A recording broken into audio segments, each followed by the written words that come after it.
बस वो टीचर्स और पेरेंट्स थे कहीं जिन्होंने सही रास्ता दिखाया कि ये आपका रास्ता है, आपको इस पे चलना है। तो ऐसा भी कुछ नहीं है, यानी एनडीए की बात करी जाए तो बस आपको जी तोड़ मेहनत करनी है। और कहा जाता है ना कि एक फौजी आई विल ट्राई नहीं बोलता कभी भी, मुझे करना है तो मुझे करना है। अब उसमें बस ये नहीं सोचना होता हमें कि कैसे होगा, ये बहुत ज़्यादा है। बस अगर आपको जिम्मेदारियां अपने कंधों पे रखनी है तो एक्सक्यूजेस ढूंढने की ज़रूरत नहीं है, बस फिर जम के लग जाओ, बिल्कुल पानी बना दो चीज़ें। बस अपने रिसोर्सेज कम रखो और वही कहा जाए, जैसे ब्रूस ली कहता है ना कि यानी एक 50 दाव जानने से अच्छा एक दाव को 50 बार तैयार अच्छे से करो। करना। मतलब कहना नहीं चाहिए पर इस टाइम यार रैंक का ये सब भी बहुत चलता है, तो तुमको ऑफर नहीं आया? सर मैं यही बोलूँगा कि अगर अगर जाओ बाबू पैसा ले जाओ। सर अगर आप यानी सही में अपने मन से डेडिकेटेड हो ना, आपकी कमिटमेंट है किसी को, तो आप कभी भी पैसे, और ये तो बहुत छोटी चीज़ है, यानी मुझे कि यानी आईआईटी बॉम्बे है, आईआईटी दिल्ली है, या आपको सर एक जॉब तो दे देंगे, पर आर्मी आपको एक पूरी रियल लाइफ देता है। मोबाइल फ़ोन, गर्लफ्रेंड, ये सारी कहानियों से कैसे दूर रहे? ऐसी कोई चीज़ है जो आपको अपने माँ बाप से छुपानी पड़ रही है, आपको शर्मिंदगी हो रही है, तो समझ लो कहीं। हेलो बच्चों, क्या हाल चाल? बढ़िया एकदम। तो भाई आज हमारे साथ अनुराग आया हुआ है और अनुराग ने ऑल इंडिया रैंक 1 लाया है एनडीए एग्जाम के अंदर इस साल। और हम लोग को बहुत प्राउड है अनुराग पे। और अनुराग से आज सुबह ही मेरी वीडियो कॉल पे बात हुई, उसके बाद आज शाम में रात के 9 बज रहे हैं बल्कि, और अनुराग मेरे सामने बैठे हैं और पूरी तरह से ऑफिसर की तरह तैयार होकर बैठा है एकदम ये, और बड़ा स्मार्ट लग रहा है भाई, मतलब एकदम प्रॉपर फॉर्मल शू, फॉर्मल पैंट, टाई वाई लगा के। तो अनुराग से कुछ बातचीत करते हैं हम लोग। सो अनुराग भाई, सबसे पहले बहुत बहुत बहुत बधाई हो बेटा। Thank you so much sir. AIR 1, मतलब हमेशा ड्रीम होता है किसी का भी कि ऑल इंडिया रैंक 1 आए, और एनडीए जैसे सबसे प्रेस्टिजियस एग्जाम में, सबसे प्राउड एग्जाम में रैंक 1 लाए। अपनी जर्नी बताओ और कब डिसाइड किया कि आर्म फोर्सेस में जाना है? पहले तो ये बताओ कि कब पता चला AIR 1 आई, कैसे पता चला? सबसे पहले तो ये बताओ AIR 1 कब पता चला एग्जैक्टली? सर एक्चुअली जब मेरिट लिस्ट आ गई थी तो मुझे पता नहीं था कि मेरिट लिस्ट आई हुई है, या फिर यानी मुझे ये पता था कि मेरिट लिस्ट आने वाली है। बट फिर उसके बाद मेरे दोस्त का फोन आया कि अरे चेक कर मेरिट लिस्ट, शायद तेरा AIR 1 है। कब? तो कल शाम को? हाँ, कल शाम को 7:30 बजे के आसपास की बात होगी। और तो रिजल्ट कब आया है? सर रिजल्ट सर शाम के टाइम ही आई थी ठीक है। Merit list. तो बस फिर उसके बाद मैंने चेक करा मेरिट लिस्ट और बताया पापा को, तो बस एक सेकंड, थोड़ी सी सेकंड के लिए तो बिल्कुल पैरों के नीचे से जमीन हट सी गई थी कि भाई लग ही नहीं रहा था सर, यानी एक्सपेक्टेड नहीं था मुझे। तो चेक नहीं किया तुमने? सर फिर चेक करा और फिर मेरिट लिस्ट जब देखी और अरे सबसे ऊपर नाम है, तब थोड़ा लगा कि हाँ। 2-3 बार स्क्रॉल नहीं किया? सिर्फ 2-3 बार स्क्रॉल भी करा मेरे साथ भी कुछ और तो है, नहीं पक्का खोल है भाई लिया ये। है, कुछ और तो नहीं खोल लिया है। तो फिर उसके बाद लगा था कि हाँ चलो हो गया है। तो फिर पापा बहुत ज़्यादा खुश हो गए थे जैसे ही मैंने बताया। और फिर सर कुछ टाइम के लिए तो बिल्कुल सारी चीज़ें ब्लैकआउट सा हो गया था कि हो भी गया है, AIR 1 आ भी गई है या नहीं है। कुछ टाइम के लिए तो पता ही नहीं रहता ना कि AIR 1 आ गई है। हाँ, इतना बड़ा सपना जब पूरा होता है ना तो एक पल के लिए भरोसा नहीं होता दुनिया के ऊपर। हाँ सर ये हो गया। बिल्कुल सर फिर उसके बाद फिर पूरी जर्नी की बात करूं मैं, यानी मैंने कैसे स्टार्टिंग करी, तो सर कहीं ना कहीं सर चाइल्डहुड से ही था मेरे दिमाग में कि आर्म्ड फोर्सेस ज्वाइन करना है। बट हाँ, तब इतनी इंक्लाइनेशन नहीं थी कि एनडीए चैनल के थ्रू जाना है या फिर सीडीएस चैनल के थ्रू जाना है। बस तब ये था, वो जैसे बच्चों को हो जाता है ना कि हाँ फौज में जाना है मुझे, तो बस वही चीज़ें थी। फिर सर धीरे धीरे जैसे 6, 7, 8 था, तब थोड़ा सा पता लगने लगा चीज़ों का कि हाँ PCM स्ट्रीम लेनी पड़ती है एनडीए के लिए, और कुछ ऐसे ऐसे पेपर होते हैं, यूपीएससी रिटर्न कंडक्ट करवाता है। फिर भी सर यानी जो असली एक्सपोजर था वो 11th 12th में कहीं आया, जब यानी डिफेंस वाला ने भी स्टार्ट करा था, तब शौर्य 1.0 हुआ था तब पहले स्टार्ट। तब थोड़ा एक्सपोजर मिला कि हाँ कुछ ऐसे होती हैं चीज़ें। कुछ अपने सीनियर से भी मैंने बात करी, यानी 2 कजन्स है मेरे, वो अभी एनडीए से पास आउट हैं। One of them is from NDA and other is from OTA itself. तो सर वहाँ से कुछ इंस्पिरेशन मिली थी उस टाइम कि हाँ अगर मेरी फैमिली में भी अगर कोई ऐसा है, अगर मेरा कज़न जो उस चीज़ को पा पाया है, तो मैं भी क्यों ना कोई कोशिश करता हूँ। यानी अभी हम लोग ने एक शॉर्ट डाला था तुम्हारा यूट्यूब पे, जो हम लोग का सुबह इंटरव्यू हुआ था उसमें से, वीडियो में से, तो उसमें एक बड़ा क्वेश्चन आ रहा था कि कौन सा अटेम्प्ट है। तो ये कौन सा अटेम्प्ट है भाई? सर मेरा फर्स्ट अटेम्प्ट ही है सर। मैंने 12th के पेपर अभी दिए हैं मार्च में, तो मेरे मार्च में पेपर चल रहे थे और उससे पहले जनवरी में मैंने एसएसबी दिया था। तो मेरा फर्स्ट अटेम्प्ट ही है और सर वही था कि वो सारे रास्ते सही दिखते गए और लोगों का साथ था और गुरु का भी बहुत अच्छा साथ था जो फर्स्ट अटेम्प्ट में सर हो गया सर भगवान। इतना तैयारी के बाद ये तो श्योर हो गया सिलेक्शन तो होगा? नहीं सर, यानी हमेशा आप श्योर नहीं हो सकते, बस कुछ चीज़ें बस ये होता है कि हम अपनी ओर से कर्म कर सकते हैं, फल तो ऊपर वाला ही देगा। यानी वो तो अब जो भी मिलेगा उसे हंसते हंसते स्वीकार करके आगे चलते चलेंगे सर, वही होता है। यानी एक्सेप्टेंसी होती है, यानी जो भी मिलता चले उसे लेते चलो, बस अपना दी बेस्ट देना है। अगर आपको अपने आप से सेटिस्फैक्शन है कि हाँ मैंने अपना दी बेस्ट दिया है, तो बस फिर उसके बाद सिलेक्शन और बाकी चीज़ें तो एक साइड वाइज ही हो जाती हैं। आपको अपने ऊपर पूरा भरोसा हो जाता है कि हाँ मैंने अपना बेस्ट दे दिया जितना मैं दे सकता था। तो सर वो होता है जो एक बिलीफ होता है, वो आपको बहुत सेटिस्फैक्शन दे देता है। ग्रेट।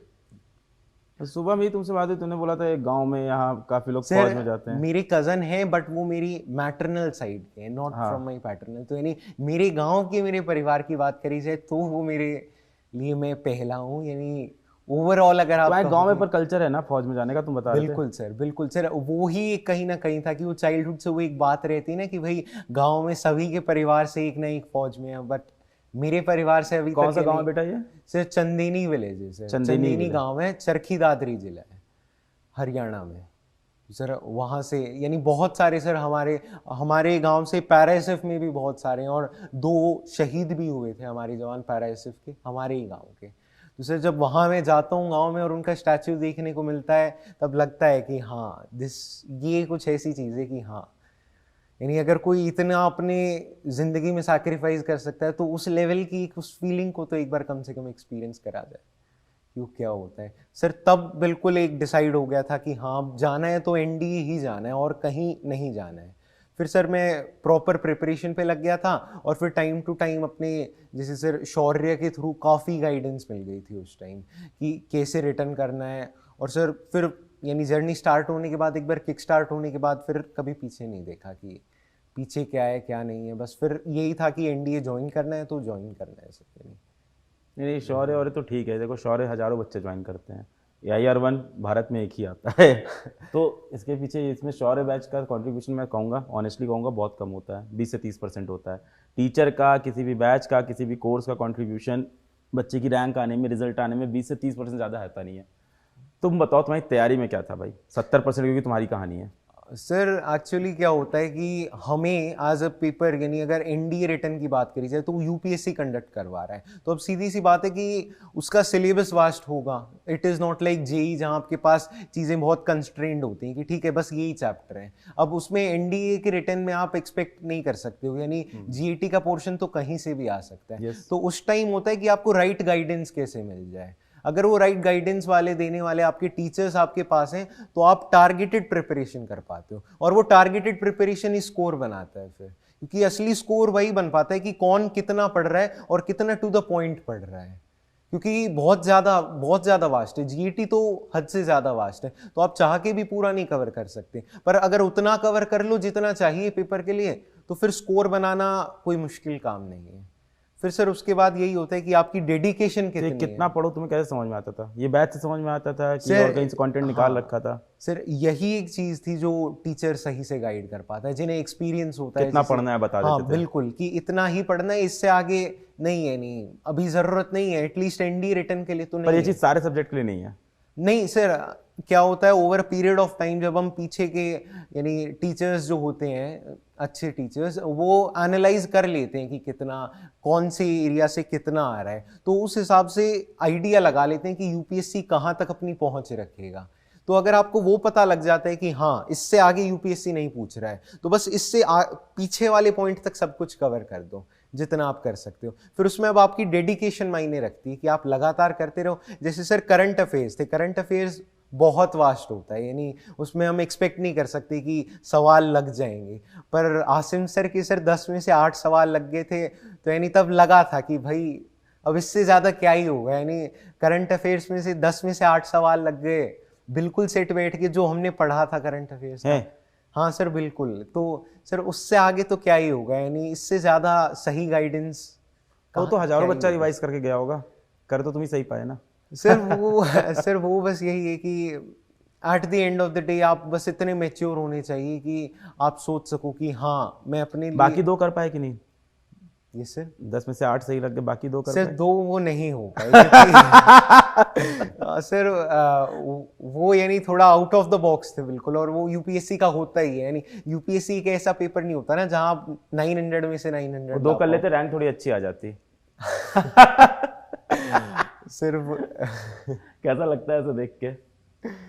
सर लगता है सर प्राउड फीलिंग तो आती है कि हाँ मेरे टीचर्स का, मेरे पेरेंट्स की बहुत ज़्यादा यानी कहीं ना कहीं हार्ड वर्क है। मैं तो उसका कुछ छोटा सा पार्ट ही हूँ, यानी मैं तो बस एक कहा जा सकता है कि जिस साइड मुझे बोला गया मैं उस साइड चलने को रेडी हो गया था।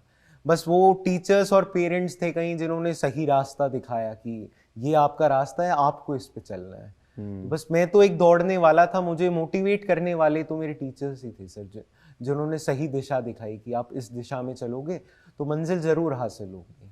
और सर गुरु के साथ जो सफ़र होता है उससे सुहाना कोई सफ़र ही नहीं होता है, क्योंकि जब आपको पता होता है कि आपकी केयर करने वाला या आपके लिए इतना जो कोई कंसर्न्ड बैठा हुआ है, जो आपके लिए रात के 2-2 बजे तक वीडियो बनाता है, तो सर फिर लगता है कि कोई 2 इतना बजे कर तक कौन रहा है। पढ़ा रहा था? यूट्यूब पे सर क्लास चल रही बिल्कुल थी? सर, जब हमारा रिवीजन टाइम चल रहा था शक्ति का लास्ट में, तो सर तो यानी शक्ति से भी पढ़, शक्ति तो शक्ति बिल्कुल, तो हाँ सर free- वो रिवीजन के लिए, हाँ। क्योंकि at the end of the day आप यूपीएससी जैसे पेपर के लिए रिवाइज नहीं करोगे तो आप नहीं सक्सेस पा पाओ, क्योंकि बहुत वास्ट चीज़ें हैं और अगर आपकी मेमोरी में वो चीज़ें रिटेन नहीं है तो उसका कोई फायदा नहीं है। तो अपने नोट से रिवाइज नहीं करते थे, फिर से लेक्चर देखते थे शक्ति के? सर उसका ये था कि वहां भी आपके पास बहुत कंसाइज चीजें होती थी, तो क्या होता था अपने जो प्रीवियस नोट्स जो शौर्या के बनाए थे उन्हें भी साथ लेके बैठ जाओ और शक्ति में जो होता चल रहा है उससे रिवाइज करते चलो, तो उसका बहुत ज्यादा यानी एडेड एडवांटेज होती है। ना ही आपको लिखने में टाइम वेस्ट होगा और आप यानी अगर आपकी स्पीड अच्छी है तो आप 2 की स्पीड पे जल्दी जल्दी चीजें कवर करते चलो, तो उससे रिविजन एक अच्छा हो जाता है। और वही है कि जब एक गुरु साथ में बैठ के पढ़ाता है तो वो एक अलग ही लर्निंग एक्सपीरियंस होता है सर। हाँ मतलब 2 बजे तक कोई पढ़ा रहा है तो अंदर से भी आता है यार। हाँ सर कि हाँ, अगर हाँ, कोई आ जाता है वो कि बिल्कुल करना यानी कोई चाहिए। इतना कर रहा है तो हम क्यों ना एक कदम और भी आगे चल के उनके लिए कुछ करके दिखाएं।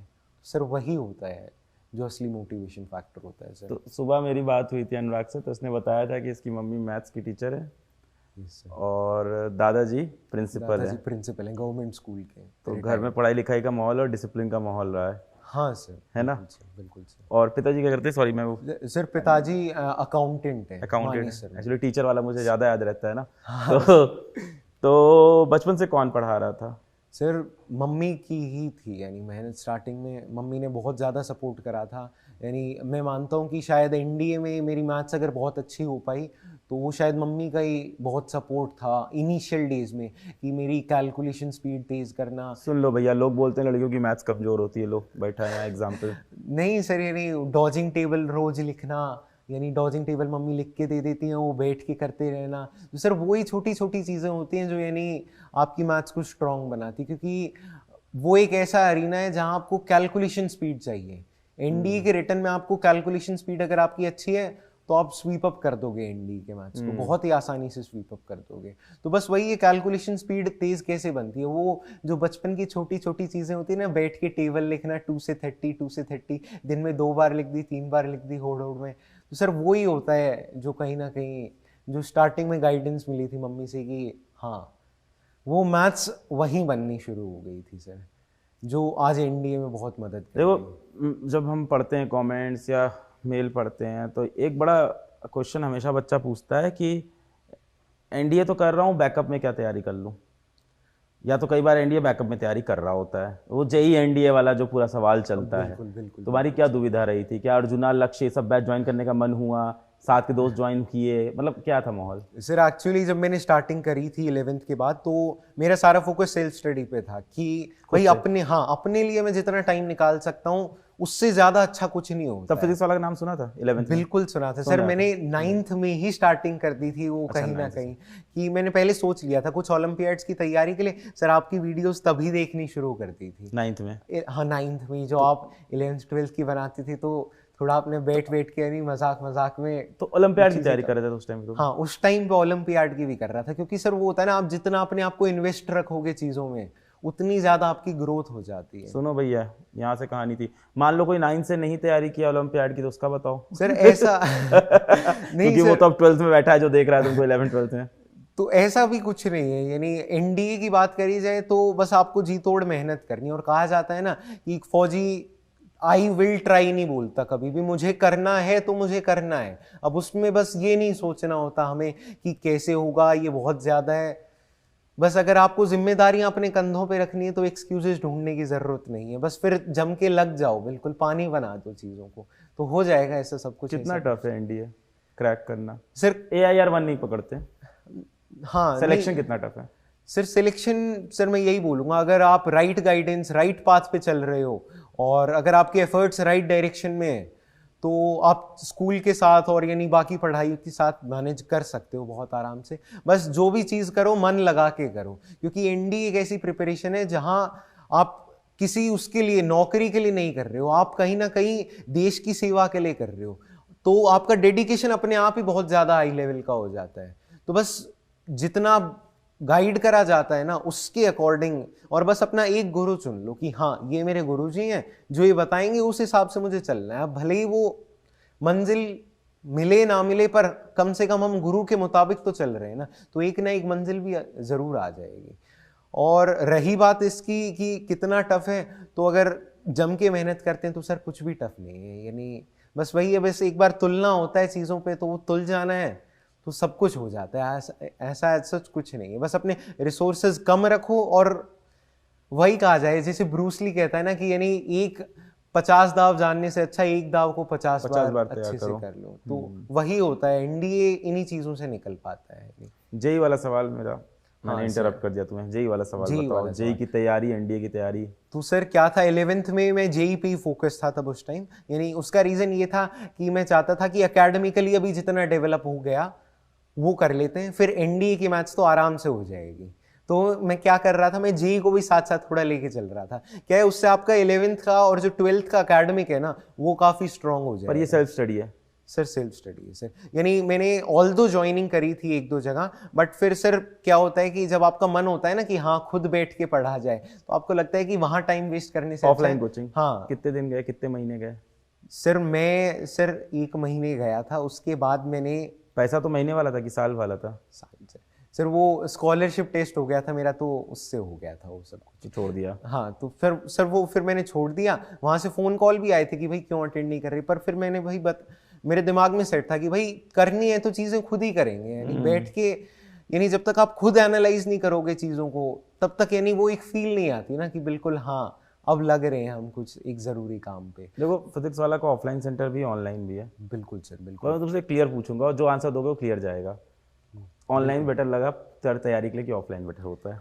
सर मैं यही बोलूँगा, अगर आपका बेस बहुत अच्छे से तैयार है, यानी अगर आप 11th तक बहुत अच्छे से करते आ रहे हो, तो बस मैं यही बोलूँगा ऑनलाइन पे रहो। और जो भी लिमिटेड चीज़ें हैं ना, यानी जैसे मान लो कि आपका कोई एक टॉपिक वीक है, उसे कवर कर दो। क्योंकि क्या होता है सर, मतलब बेस कितना स्ट्रांग है, लाइक जेई के लेवल का?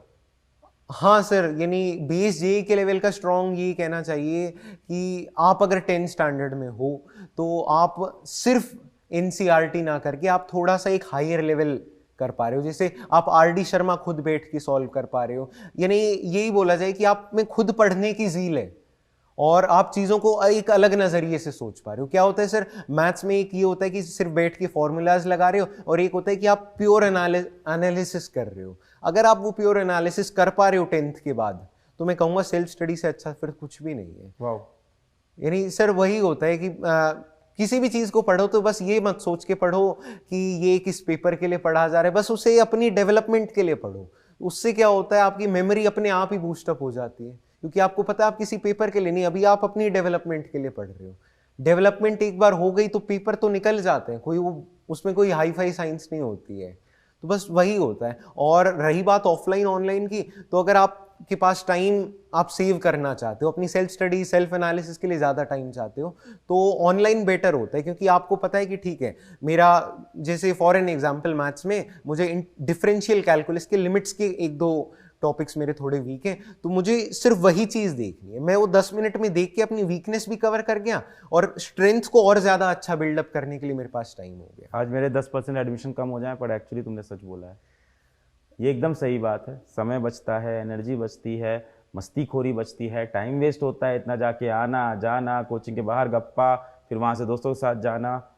ऑनलाइन बहुत टाइम सेविंग, और जितना आपको पढ़ना है आप उतना पढ़ो ना। जिस वीडियो को देखना है देखो, जिसको नहीं देखना है मत देखो, छोड़ दो। बट इसके अंदर अलग अलग बच्चों का अलग ओपिनियन होता है, कहते हैं यार हम रेगुलर नहीं हो पाते, हमें मॉल चाहिए। कई बार ये भी होता है कि हम रेगुलर कैसे रहते थे? शौर्य बैच के सारे वीडियोस देखे थे? ये हाँ अच्छा सर, सवाल है। सर साइंस को छोड़ के, साइंस और मैथ्स को मैंने थोड़ा सा स्किप करा क्योंकि था, वो क्योंकि ठीक था तुम्हारा। वो मेरा पीसीएम था तो मुझे उस पे कॉन्फिडेंस था थोड़ा। बाकी जीएटी को मैंने बिल्कुल रगड़ के रखा था, यानी इंग्लिश की एक भी वीडियो नहीं छोड़ी, और हिस्ट्री ज्योग्राफी उनकी एक भी वीडियो नहीं छोड़ी, क्योंकि वो मुझे पता था कि ये एक ऐसा पोर्शन है जहाँ से स्कोर बनेगा, तो वो था। और सर रही बात इसकी कि और जीएटी हिस्ट्री इन सब में अगर देखा जाए कि सबसे बड़ा की पॉइंट ये है कि कंसाइज पढ़ो। हाँ बिल्कुल, टू द पॉइंट होनी चाहिए चीजें, क्योंकि बहुत वास्ट है, और यूपीएससी हमेशा ही इतना अपनी वास्टनेस के लिए जाना जाता है। तो यहाँ लगती है एनडीए में मेंटोर की जरूरत इस जगह बिल्कुल पे। बिल्कुल, कि आपको गाइडेंस सही मिल जाए। जैसे मैंने बोला सर, ऐसे ही हमारे ज्योग्राफी में हुआ था, राहुल परमार सर ने जितना बताया था उससे काम पूरा का पूरा हो गया था ज्योग्राफी में। यानी अगर एक दो सवाल तो होते ही हैं जो राइट लेफ्ट से पूछे जाते हैं, उसमें भी अगर आप थोड़े अपना कॉमन सेंस का यूज करो ना, जो आपने इतनी जीके कवर करी है, तो सारी चीजें हो जाती है। यानी क्या होता है कि सारी चीजें भी फैक्चुअल नहीं होती हैं, सारे फैक्ट्स तो आप याद भी नहीं कर सकते, बट अगर आपकी वो मेंटल डेवलपमेंट हो जाती है, आप चीजों को उस नजरिए से सोच पा रहे हो, तो जीके के सवाल भी धीरे धीरे होने लग जाते हैं, कुछ कॉमन सेंस से, कुछ ऑब्वियसली आपको जो राइट गाइडेंस मिली है उसकी एडवांटेज से। सर वही होता है, यानी जो मेन मोटिवेटिंग फैक्टर होता है। और रिजल्ट आने के बाद पहली बार पीडब्ल्यू से कैसे कनेक्ट हुए रिजल्ट आने के बाद? सर एक्चुअली मैं जब एसएसबी मेरा रिकमेंड हो गया था, तो मैंने कोशिश करी थी कि मैं कांटेक्ट करूं, पर फिर तब मेरे पास कोई कांटेक्ट नंबर नहीं था। और अभी मेरिट लिस्ट आने के बाद भी मैंने एक कोशिश करी थी कि मैं कस्टमर केयर पे कांटेक्ट करने की कोशिश। क्या बोला कस्टमर केयर पे? सर वो सर ऑटोमेटेड कॉल थी, तो उस पे उन्होंने बोल दिया था कि will soon contact you on your text. तो सर जैसे कॉल किया, हाँ, उधर से कॉल रिस्पॉन्स हुआ, फिर सर उसके बाद फिर यानी वो कुछ ऑप्शंस आते हैं, तो ऑप्शन चूज करने के बाद वो कॉल अपने आप ही खत्म हो गई। तो मुझे लगा कोई बात नहीं, भगवान पहुंचा देगा मेरा संदेश अलग सर तक। एक ही बच्चा है जो यार 1 लाने के बाद हम लोग को दूर रहा था कि हम लोग कहाँ हैं। और मतलब कहना नहीं चाहिए, पर इस टाइम यार रैंक का ये सब भी बहुत चलता है, तो तुमको ऑफर नहीं आया? सर मैं यही बोलूंगा कि अगर जाओ बाबू पैसा ले जाओ। सर अगर आप यानी सही में अपने मन से डेडिकेटेड हो ना, आपकी कमिटमेंट है किसी को, तो आप कभी भी पैसे, और ये तो बहुत छोटी चीज है, यानी जिस पेपर के लिए हम लड़ रहे हैं वहां पैसे थोड़ी ना देखे जाते हैं। यानी आप फौज में जाने की सोच रहे हो, तो आप कुछ पैसों के लिए थोड़ी ना ये हो जाओगे कि आप बहुत अच्छे थे, आप बहुत अच्छे थे। यानी आप एक पूरा डेडिकेटेड हो। अगर आप नेशन के लिए इतनी डेडिकेशन रखते हो, तो अपने गुरु के लिए भी उतनी डेडिकेशन होती है सर। वैल्यूज बहुत हाई है तुम्हारी सर। वो यानी आर्म्ड फोर्सेस की जब आप प्रिपरेशन करना शुरू करते हो, तो ऑब्वियसली सर वो आप मैच्योर होते चलते हो, आपका पर्सपेक्टिव बहुत मैच्योर हो जाता है, तो वैल्यूज तो अपने आप डेवलप होनी शुरू हो जाती हैं सर। कैसे? सब्जेक्ट से या सोच से? सर वो सोच ही होती है, जब आप इस लेवल पे सोचने लग जाते हो कि हाँ मुझे आगे चल के 40 लोगों को एक एम्बुश में लीड करना है, या फिर मुझे अपने आप को नहीं, मुझे तो पूरे एक ग्रुप को संभालना है, तो इंसान की सेंस ऑफ रिस्पॉन्सिबिलिटी बढ़ जाती है। तब वो चीजें अपने आप ओके होने लग जाती हैं, वो अपने आप ऑनेस्ट भी बनना स्टार्ट हो जाता है। फिर उसमें एक मेच्योर इंसान भी बिल्डअप होना शुरू हो जाता है कि आप 17 की एज में एक 25 की एज के आदमी की तरह सोच सको कि हाँ मुझे अपना टाइम यहाँ वेस्ट नहीं करना, अभी मेरी प्रायोरिटी ये है तो मुझे यही काम करना है। आज मैं इतना काम लेके चला हूँ तो मुझे इतना काम करना है, मेरी कमिटमेंट इतनी है तो मुझे वो कवर करनी है। नहीं तो सर वो मैच्योर पर्सपेक्टिव ऑब्वियसली बन जाता है, क्योंकि आप एक ऐसी चीज की तैयारी कर रहे हो जहां आप लीडर बनने की कोशिश कर रहे हो, आप कोई कॉर्पोरेट जॉब नहीं करना चाह रहे, आप एक एज अ लीडर उभरना चाह रहे हो, आप 40 पीपल को लीड करना चाह रहे हो, आप एक ग्रुप को लीड करना चाह रहे हो। कभी बीच में मन नहीं किया कि आईआईटी बॉम्बे जाएं, आईआईटी दिल्ली जाएं? सर एक्चुअली क्या होता है कि जब आप सोचते हो आर्म्ड फोर्सेस के बारे में, तो वो कॉर्पोरेट का जो नशा होता है ना, यानी कि सर मैं कहना नहीं चाहूँगा, बट जो एक इनकम का नशा होता है इंसान को कि इनकम मिल जाए, एक सेटल्ड लाइफ मिल जाए, आप उससे थोड़ा ऊपर सोचने लग जाते हो कि हाँ यानी मुझे कि यानी आईआईटी बॉम्बे है, आईआईटी दिल्ली है, या आपको सर एक जॉब तो दे देंगे, पर आर्मी आपको एक पूरी रियल लाइफ देता है। जहाँ आप एक भी एक्सपीरियंस से वंचित नहीं रह पाओगे। आप अपनी लाइफ को डेडिकेट कर रहे हो किसी को, और जब हम किसी के लिए डेडिकेटेड होते हैं तो वो जो एक सेटिस्फैक्शन होती है वो अपने आप के लिए काम करने से बहुत ज्यादा होती है। जब आप से किसी बात के लिए करके मुझे लग रहा है dedicated सही में मैं 25-26 साल के लड़के से बात कर रहा हूँ। इतनी मैच्योरिटी, इतनी मैच्योरिटी वाली बातें कर रहे हो तुम सही में 17 के ही हो? हो। हाँ सर, मैं 17 का ही हूँ, 2005 का ही DOP है। आगे कहानी क्या होगी इसके बाद अब? सर अभी तो यही है कि अपनी एकेडमी ज्वाइन करनी है, जो भी चीज़ें मिलेंगी उसे उसमें अपना दी बेस्ट देना है, क्योंकि कहाँ पे होगी ज्वाइनिंग, क्या होगा इसके सर आगे? खड़कवासला, सर एनडी की जो ट्रेनिंग होती है इनिशियल 3 पीरियड्स की, वो खड़कवासला पुणे में होती है। तो बस वही ज्वाइनिंग, उसके ज्वाइनिंग लेटर्स आएंगे तो वहाँ ज्वाइन करके अपना दी बेस्ट वहाँ फिर देना है, क्योंकि कहते हैं कि आर्म्ड फोर्सेस में कोई स्टार्टिंग नहीं होती, कोई एंडिंग नहीं होती है। कितने पीरियड की ट्रेनिंग होगी अब ये? सर ये 3 इयर्स की ट्रेनिंग होती है एट एनडी, और फिर 1 साल आपकी स्पेशलाइज्ड ट्रेनिंग होती है जो आपकी आम होती है उसकी एकेडमी में, जैसे आर्मी के लिए इंडियन मिलिट्री एकेडमी होती है। सर तो हम लोग तुमको फिर से बुलाएंगे ट्रेनिंग के बीच में या ट्रेनिंग के मिड में, सर ट्रेनिंग एक्सपीरियंस बताने के लिए। हाँ अलाउड सर, होता होगा कि नहीं होता वहाँ सर शेयर कोई करना? सर ऐसा कुछ नहीं होना चाहिए, बट हाँ यानी मैं एक्सपीरियंस तो शेयर कर ही सकता हूँ सर। ऐसा सच अभी तक मुझे यू कुछ शुड नहीं- शेयर। हाँ यस सर। अगर हम लोग नहीं बुलाते अपना यूट्यूब चैनल बना के, प्लीज शेयर करना ये सारे नहीं नहीं एक्सपीरियंस। सर जरूर, यानी सर शेयर करना तो नहीं, क्योंकि हम लोग का एक पेड प्लेटफॉर्म भी है, तो वो भी एक चीज जुड़ी होती है साथ में, हमेशा एकदम ओपनली बोल रहे हैं। तो अपना यूट्यूब चैनल बना के शेयर जरूर करना कि एक्सपीरियंस कैसा, क्योंकि बहुत से बच्चे जो तुम्हें आज सुन रहे हैं वो अब जानना चाहेंगे यार क्या होता है, कैसे होती है। बहुत से एस्पिरेंट होगा, बहुत सा बच्चा होगा जो 9th क्लास में वीडियो देख रहा होगा, जो अभी सही में 9th क्लास बैठ के जेईई या ओलंपियाड की तैयारी कर रहा होगा तुम्हारी तरह, पुरानी वीडियो देख के कहीं से इधर उधर से, बिल्कुल सर। और फिर उसका ओपिनियन चेंज होगा तो वो सोचेगा कि भैया की लाइफ कैसी है, ट्रेनिंग कैसा है, भैया की बॉडी बन गई और ज्यादा कि नहीं। एक चीज तुमने मेरे को सुबह और बताई थी जो इस वीडियो में आनी चाहिए, कि तुम सुबह 4 बजे उठते, कभी कभी मिस भी होता है, ये भी बता रहे थे। ये कल्चर कब से? सर ये कल्चर सर एक्चुअली ये 6th क्लास से कहीं ना कहीं डेवलप होना शुरू हो गया था। किसने सिखाया? सर वो घर पे जब माहौल देखना स्टार्ट करते हैं ना, जब हमें लगता है कि हाँ भाई हमारे फादर वो चीज़ कर रहे हैं, तो वो नेचुरली आपको लगता है कि हाँ भाई अब तो हमें भी करना है, और हमें तो शायद इससे आगे जाना है। वो कहते हैं ना कि सर एक फादर ही आपको असली मोटिवेट करता है, असली रूप में एक फादर ही होता है जो चाहता है कि आप उनसे भी आगे जा सको। तो सर वो एक मोटिवेशन था, और फिर सर कुछ एक डिसिप्लिन होता है। आप जब धीरे धीरे एक डिसिप्लिन्ड लाइफ में ढलना शुरू करते हो तो चीज़ें अपने आप आपको लुभाने लग जाती हैं कि हाँ 4 बजे उठना है, मुझे रेस के लिए जाना है 5 किलोमीटर, तो मुझे रेस के लिए 5 किलोमीटर जाना ही है। फिर उसमें कब से जा रहे हो? सर ये सर 5 साल हो गए हैं सर अब तो। 5 साल? Yes sir. 4 बजे उठ के 5 किलोमीटर दौड़ते हो? हाँ 5 सर, किलोमीटर? 5 किलोमीटर। यस और कितना टाइम लगता है इसमें? सर 5 किलोमीटर में सर जब इनिशियली स्टार्ट करा था तो 24 मिनट कुछ लगती थी, अब करते करते 21-22 मिनट्स लगे। कोई साथ में रहता है कि अकेले ही करते हो ये सब? सर कहते हैं जिंदगी की दौड़ तो अकेले ही दौड़नी पड़ती है अगर कुछ आगे पहुंचना है। तो कहाँ जाते थे दौड़ने? कोई ग्राउंड वाउंड था? हाँ सर, घर के पीछे द्वारका एक्सप्रेस वे है, तो बहुत लंबा है, नहीं वहाँ दौड़ने के लिए जगह ही जगह है, बस दौड़ने वाला इंसान चाहिए होता है वो तो धरती को। सर वही है। यानी ये IR1 तुम्हारी पता है किसी शौर्य बैच से नहीं आई है, मैं तुमको बता रहा हूँ तुम्हारी कहानी सुन के। तुम 6th क्लास से सुबह 4 बजे उठ रहे हो, तुम पिछले 5 साल से 5 किलोमीटर सुबह 4 बजे उठ के दौड़ रहे हो। ये बहुत पुराना, मतलब वो कहते हैं ना the Chinese bamboo tree story बोला जाता है, कि ऊपर जितना दिख रहा है उससे ज़्यादा ज़मीन के नीचे घुसा हुआ है।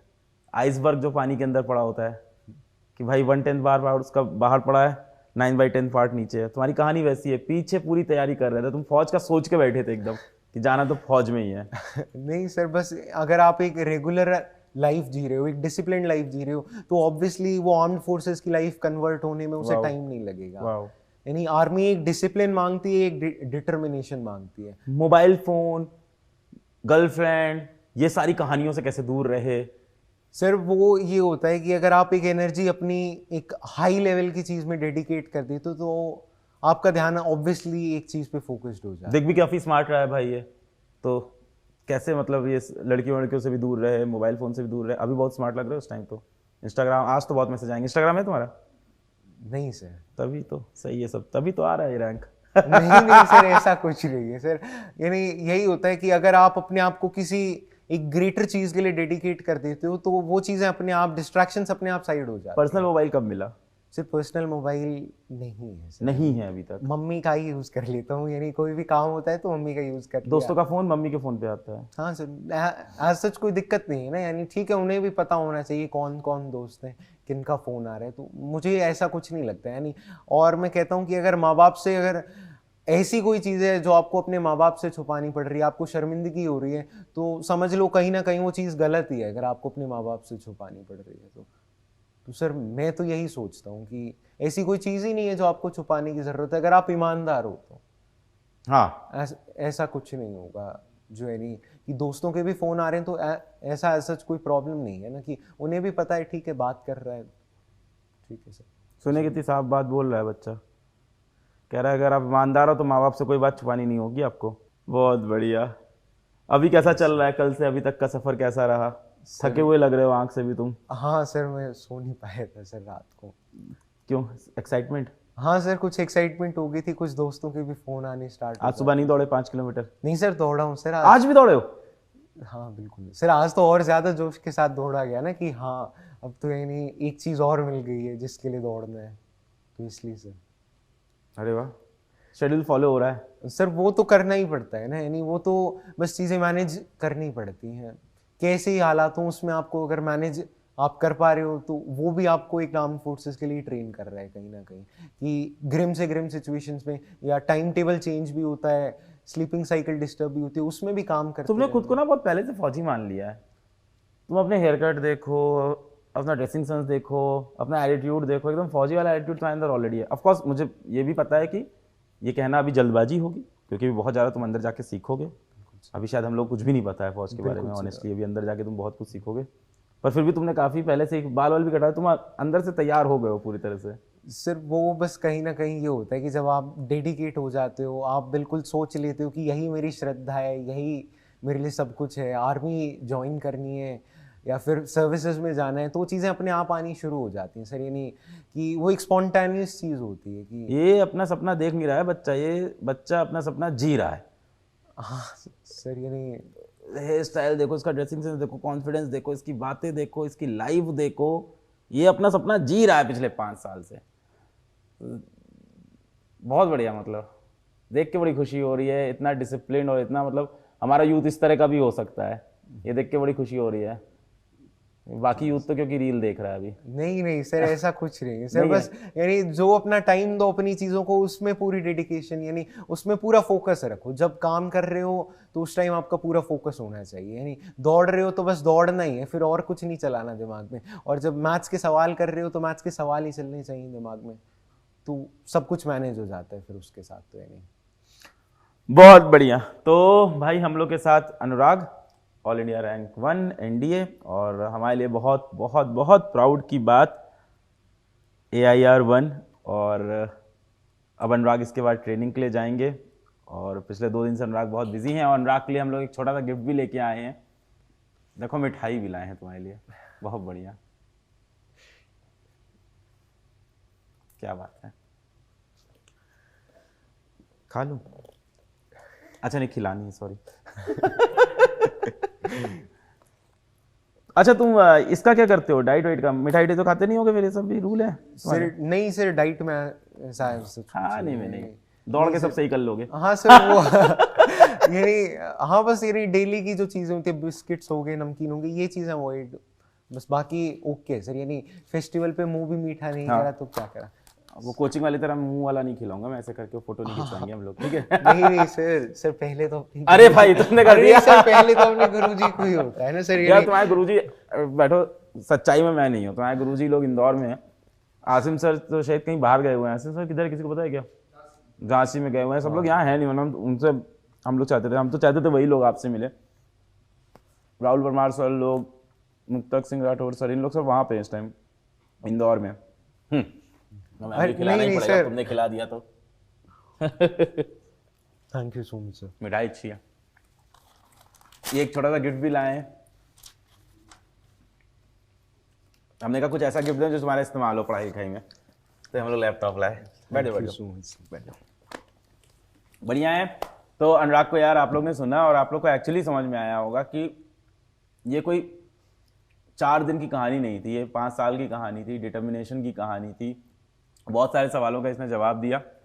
और एक जो अच्छी बात इसने बताई, डिसिप्लिन, कि अगर आप एक्चुअली आर्म फोर्सेस में जाना चाहते हो तो start living that life, starting from your class 10th class 11 से अपनी वो जिंदगी जीना स्टार्ट कर दो, खुद को इमेजिन करना स्टार्ट कर दो, वो जिंदगी जी लो। मतलब ये खुद को मान चुका था कि मैं फौज में पहुंचूंगा ही पहुंचूंगा, और जब ऐसा डिटर्मिनेशन हो तो भाई साहब ये सब चीजें हो जाती है। सो मतलब I have lived this life. All India rank 1 नहीं आई है, सपने सच होते हुए देखे मैंने जीवन में, तो मुझे समझ में आता है कि हाँ बहुत अलग फीलिंग हो रही होगी। आज लगातार इसका फोन भी बजा जा रहा है, तो इसको लगातार मिनिस्टर वगैरह सबका कॉल आ रहा है, इसका स्पेशल डे है, तो यहीं पे इसको खत्म करते हैं। बहुत सर मजा बस आया। मैं एक एंड में बस यही बात बोलना चाहूँगा कि आप जब किसी चीज़ के लिए काम करो तो पूरी मन के साथ काम करो कि हाँ बस मुझे इस चीज़ के लिए काम करना है, तो बस इसी चीज़ के लिए काम करना है। सारी चीज़ें अपने आप होती चलेंगी, बस राइट गाइडेंस मैं कहूँगा at the end of the day वही मायने रखता है। और अपने आप से ऑनेस्ट रहो हमेशा, तो बाकी ऑफिसर लाइक क्वालिटीज़ अपने आप बन जाएंगी। बस अपने आप से ऑनेस्टी अगर आपकी है तो सब कुछ हो जाएगा। यानी क्या बात है। बाकी कभी भी सर रैंक को लेके मैं यही बोलूँगा, यानी मैंने भी कभी नहीं सोचा था, यानी बस ये होता है कि आर्म फोर्सेस आपको बस ये कहता है अपनी बेस्ट दो, यानी अपना आप जो बेस्ट दे सकते हो वो दो। हर दिन अपने येस्टरडे की लिमिट को क्रॉस करने की कोशिश करो, आप अपने आप ही फाइन इंसान बन पाओगे सर। यूनिफॉर्म में इमेजिन करना स्टार्ट कर दिया? नहीं नहीं सर, यानी इतना तो अभी तो ट्रेनिंग भी है सर, बहुत मेहनत करनी है सर। अभी तो शुरुआत भी नहीं है सर, ये तो बस एक पहला कदम ही है सर। यानी बहुत मेहनत करनी है सर अभी। क्या प्रेफरेंस होगा, सोचा है? Sir preference sir first army है सर। ये हमेशा सोच चुके थे? हाँ सर सोच लिया था सर। सर कुछ सर इंस्पिरेशन भी थी, यानी वही है ना, जब आप पढ़ते हो कुछ लोगों के बारे में, जैसे कैप्टन विक्रम बत्रा सर के बारे में देखा, बाकी मेजर संदीप उन्नी कृष्णन सर के बारे में देखा सर, अभी पीछे मूवी भी आई थी, तो सर वो चीज़ें भी होती हैं जो कहीं ना कहीं आपको दिखाती हैं कि भाई कोई अपनी लाइफ को इतना सैक्रिफाइस कर सकता है, इतना सैक्रिफाइस कर सकता है, तो मैं कहीं एक सर्विस के लिए भी रेडी नहीं हो सकता हूँ? मैं क्या एक कॉरपोरेट से आगे नहीं सोच सकता हूँ अपनी लाइफ में कि हाँ मुझे अपने देश के लिए कुछ करना है, मुझे अपने देश के लिए एक सर्विस देनी है? तो सर वो एक होती है जो आपको एक असली मोटिवेटिंग फैक्टर होता है सर की, यानी वो कर सकते हैं तो उनके यानी उतना ना ही हो पाए, उतना हो पाए ना हो पाए वो तो पता नहीं, पर उसका एक कुछ कतरा तो हम अपनी ओर से दे सकते हैं। तो सर उनसे बहुत अच्छा लगा अनुराग, बहुत ही मैच्योरिटी वाली बातें तुमने की, और जब ये सुनेगा, ये सारी बातें सुनेगा, वो बच्चा मोटिवेट हो जाएगा। बच्चा क्या, इसमें ये सुन के तो मेरे ख्याल से मेरी उम्र के लोग भी मोटिवेट हो जाएंगे। बहुत बढ़िया लगा तुमसे बात करके यार, फिर से मिलेंगे जब ट्रेनिंग करके थोड़ी सी आओगे तुम। यस बिल्कुल ठीक है Anurag, sir. Okay, thank you sir. अरे थैंक यू।